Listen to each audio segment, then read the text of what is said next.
Alright, spring update. We will start with the Japanese maple, some sort of lace leaf variety, but it always looks really beautiful this time of year because the top of the tree stays red for a while, whilst other sections turn very green. Major work going to be happening to this side of the tree. There's lots of structural issues inside there. I actually put this board in it, but as you can see, there's lots of crossing branches. It's causing damage. Probably air layer. It's going to remove a huge portion of that section of the tree, and this will remove a huge portion of that section of the tree. But this is there to pretty much take its place and actually should be the main section, except for this one crossed the entire tree to be over here. Probably my fault. But if I remove those two branches, I think that will fix the majority of the structural issues on this side of the tree. There's a few happening a little further up, but I can fix those when I start to reduce the height of the tree. The main two things this spring are to try and air layer this branch from somewhere down here. I'm not inherently sure if I'm going to turn them into garden trees or air layering specimens, and then this one will get air layered probably somewhere in front of that section, now that I think about it, and then I'll just cut it off back. So that hasn't actually affected the health of the branch. Other than that, this thing is doing healthy and is big as shit. I'm having some issues with ants and whatnot and bugs on it this year, and yeah, blackening of leaves in the area. Not on this one yet, so I've been trying to do pest control. That's what's going on down here. Since it's safe to use around trees, the ants kind of walk through it and then they track it back into their hive and then they die. The last few air layers that are on here seem to be doing relatively well. There's one here, there's one up there, and two over here. None of them have died off. This is my first time air layering, so I'm not inherently sure. I know these need to stay moist, but I'm not too keen on whether or not they are staying moist, and I'm always scared to check. This is already putting out seeds, so hopefully this year I'll be able to actually harvest a bunch of seeds. Last year was the first year it ever seeded since I've been here taking care of it. But we have some seeds. There's at least 8 to 10 of them on here right now that I can tell, so hopefully it seeds like crazy. Alright, moving on. What are you doing, squirrel? Get away from my tree. Get away from my tree. There's nothing in here for you. What are you burying something over here? Is there an acorn in here? Hey, did I take your walnut? Squirrel. Squirrel. Apparently, yeah, walnut buried right there. That's too funny. Posted a video the other day. I up-potted the Ezo spruce. I moved it. I had it in full sun because I didn't think a slip pot was going to stress it out, but it's browning at the tips up here, so put it back here because it'll get a lot less indirect. It'll get a lot more indirect sunlight. But it is budding out very nicely. It's actually one of the coolest trees ever. Looks like a self-decorated Christmas tree. I put this pine in here the other day. I didn't really mess with the roots too much. I cleared them out and immediately stuffed them back into this mixture of bonsai soil, I guess perlite as well, because I wanted to keep some of the same soil in with it. I put your walnut over there, squirrel. It's right behind you. He's a ballsy little shit. Did you take over Fat Boy's territory? You don't look like Fat Boy.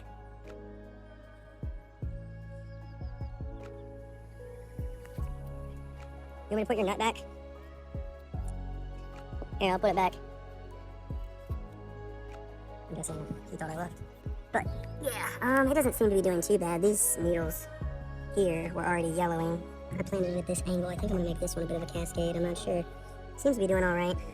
Got it back here to protect it. Anchored it in this colander. I didn't film that one. This seems to be doing alright. Not really much of an update there. I haven't done anything since I posted the video of me putting it in here. The root structure was pretty bleh. So my idea for this one is to air layer it somewhere about right here. Maybe keep this one as the bonsai, and maybe I'll just plant this one somewhere, because those roots were pretty insane. The ginkgos I massively cut back last year to see how they handle major cutbacks as large trees. Well, let's just say they handle it pretty good. In fact, there's buds coming right out at the top of that motherfucker. And these trees bud everywhere. So I think it's going to be pretty easy to reduce that and turn it into a bonsai tree. I'm probably at some point soon going to take a shovel and dig, probably about 24 inches out. I'm going to just dig all the way around it, so that way any of the long roots up here just start to create more fibrous roots, and I'll probably do that a couple of times. I plan on reducing this tree probably about another foot this autumn, because that's when I pruned it last year. I waited till the leaves started to die off, and basically the sap flow had slowed down. This one is probably the only one that'll stay here because it creates me all of these little trees. Oh yeah, that's a hosta we threw back here that just never wants to die. It's actually started sprouting little babies back here too. I'm planting them up. I've been topping some of these little ginkgos for a while, since last year, so a couple of these are 2-year-old seedlings. Some are probably 2 or 3 years old. These things have seeded so many trees. There's one back there. I came up with a nifty idea for a water collection. Usually I just let it drip from here into these, but now I think what I'm gonna do is I'm gonna get 5 empty buckets, drill holes in the bottom of them, drill holes in the tops of these lids, and then I'm gonna put a filter in that to catch any sediments. So basically, any of the bottom buckets will always be closed. So yeah, I just gotta get some more lids that I don't mind stabbing holes in. Usually I use them as drip trays. This should be good now. Oh yeah, and it's starting to soak up moisture. This is looking a little droopy. I'm a notorious overwaterer. I don't use full-on bonsai soil. I work too much to be able to water the trees 3 times a day. So I use a bit of a mixture. This is actually still in whatever soil it was in when Theo gave it to me. She's doing pretty good. It's a willow tree of some kind. The azaleas I repotted are doing well. This guy's doing well, growing right up through that open section. Once these center leaves that are in there extend out above those leaves, I'm going to top the tree because I want that to kind of stay pretty small. Hugo pine, it's doing pretty good, Lots of little growth. The inner candles are starting to extend. Still relatively new to all this. That's the azalea. We found out it has pink flowers of some kind. So, actually really pretty. Another Hugo, doing pretty good. They seem to like it over here. This tree, doing a bit of a change in style. I had it like a weird plus shape, but it was also one of the first trees I ever wired. So now I've got it more of a, this is coming up here. I really don't want this branch here, but I'm gonna probably leave it for now. So yeah, it comes up, comes this way, and then comes back over this way. Which actually I think in some way I'm probably gonna change the planting angle so that this isn't directly above here. I'll probably lean it more this way. That thing's definitely dead. It hasn't woken up or came back at all, so yeah, dead roots. Some poppies going strong. Putting on a bunch of new growth. It's got some juvenile foliage coming out on the inside there. I'm not sure what that's about. Doesn't seem to be stressed in any given way. It gets sun all day. Maybe that's an issue. Maybe it shouldn't. Maybe it's getting too much sun. Focus on this. This thing's doing alright. This is my experiment tree. We'll see how long that can grow in this pot without me doing much to it other than topping it. Finally back budded at some point. There's buds all the way down the base of it, so that's good. Never posted the video because I had some issues with how I recorded it, but the juniper I repotted seems to be doing well. Lots of new growth. It enjoys being in direct sunlight as long as it doesn't dry out too much. I redid this area probably, I think it was a few days ago, because there was lots of pill bugs hanging out over here. And I wanted the area underneath the trees to stay drier, so I put sand underneath this gravel. And this seems to be a pretty good bug deterrent. Maybe that's why they have tons of gravel in most Japanese gardens. But all of these trees seem to be doing well. The ponderosa pines were looking a little weird and getting tips on them, so I let them dry out. I figured maybe because they're out west, maybe they like being able to dry out a lot. And this cup is pretty freaking dry, and it is not drooping at all. So, time to check on my dying tree. There's a little bit of green still on this yesterday. It's still there. But I don't know what's going on with this thing. Just, I think the roots weren't allowed to breathe. And for too long. This is like super hot. Maybe it wasn't a good idea to have this in direct sunlight. Because now I think it's gonna let it dry out. Every few days I keep scraping the trunk and there's still green in there. Maybe it'll survive. He was open. I really liked that tree. Sandra talked me into buying it. It's back when I was first starting to get into bonsai. I think that was like my 4th tree. The trident maple I picked up at the bonsai show seems to be doing pretty well. It's a bit scraggly, but I think we paid $15 for this thing, or $20 or something. But for what I paid, it wasn't too bad.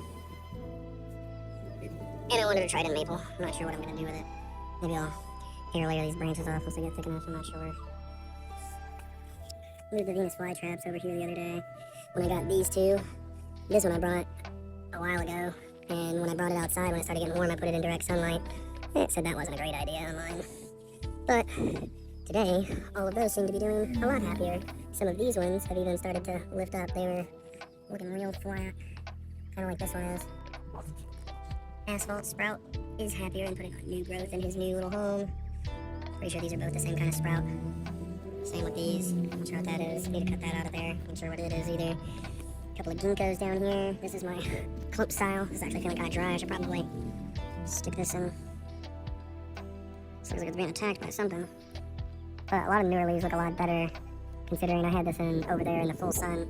It didn't seem to like that, and the leaves are yellow.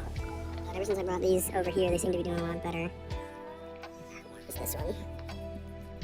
This one still feels wet. Yeah, I need to get the wire off of this soon. If you can see it, there's some wire holding these three together. They haven't successfully fused, so I really don't want to remove the wire yet. On redwoods, a little bit way more over here. They get a majority of morning sun, and then about the afternoon, the sun is somewhere up here, and that's around the time this area starts to get a bit of shade from the porch itself. Probably have to keep an eye on that. If they get any more issues going on, then I'll probably have to move them to the other side where the trident maple is. I put the trident maple over here, and what seems to have happened is one of the sets of leaves, I don't know if it was already drying out when I got it. They're right here. But the leaves dried out. I don't know if there was a different issue as to why that happened. Had a massive amount of rose dye back this year, but they're going strong. I think I have a spider mite issue, so after I'm done with this video, I'm going to take soapy water to all my trees. But all of the azaleas seem to be doing really well that I repotted. This is a little project I'm working on. The apex of the tree is right here. This section will end up getting cut off, and it'll just be like a loop. And then once this is solidified and holds that shape, I'm actually going to pull this a bit back further that way. So we got a curve to the right of the tree, but then the apex of the tree ends up on the left. Practicing growing garden trees with this thing. Need to dig that up at some point. Probably next year. It sounds like a next year project. It's not in the way on the steps. And then the only other tree is this thing. I'm pretty sure this is a Thuja occidentalis of some kind. I have a bunch of massive ones that create a privacy barrier to my front porch. And I put in a new fence in order to get this cleaned out, and there was so much dead stuff in there, but I thought the tree was way too interesting to just let go, so I'm going to practice styling Milwaukee with this. Some branches down here I can turn into some pretty crazy gin. We're going to work at it. Got rid of a lot of structural issues. There's not very many crossing branches anymore down here. This whole area still needs to be worked. There's so much work going on in here, and crossing branches and whatnot, so I figured it'd be good practice, and it's really big, so, yeah, and actually since I've messed with it, it's put on a massive amount of growth. I need to reorient some of the branches and slowly work at it. I'm hoping to pretty much redo all of this summer, turn it into a Japanese garden. That project will start when this fence gets finished, which should be here soon. I should have the extra $300 this week. So I need to get some more fence panels, and then we're going to take this fence and put it over there, where I will probably also have, yeah, it'll go from the back of this garage over, and there'll be a gate right here. I need to finish this section this year. I'm not really sure how I want to finish this because I may not end up keeping the lava rock. I have some indoor trees in there. I'm not really going to go in there. They're doing crazy good. That room generates pretty much a greenhouse environment almost. And as you can see, it has additional lighting in there for anything that they don't get through the glass window. That's about it. Still need to deal with all this mess.